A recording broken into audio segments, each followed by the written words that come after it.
dollar canadien qui est en forme lui aussi.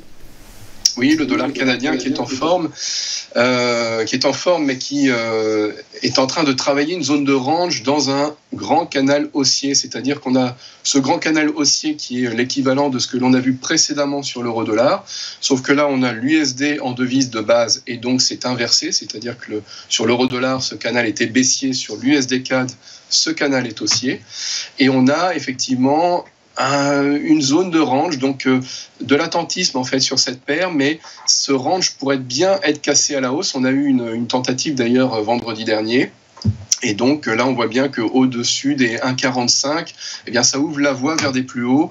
Et alors des plus hauts qui sont au-delà de 1,50, on pourrait même sur l'USD CAD avoir des objectifs assez ambitieux à long terme. Alors dans un premier temps, parce que là on est sur cette semaine, on doit travailler et casser les 1,47. Donc ça va être le véritable premier objectif, avec effectivement les 1,45, le haut de range. Donc 1,45 cassé pour du 1,47 et ensuite potentiellement sur, alors là, les mois à venir, pourquoi pas, du 1,50. Et c'est là où on voit bien que la guerre des devises va commencer en fait entre les États-Unis, donc entre le billet vert et les autres et ses voisins américains.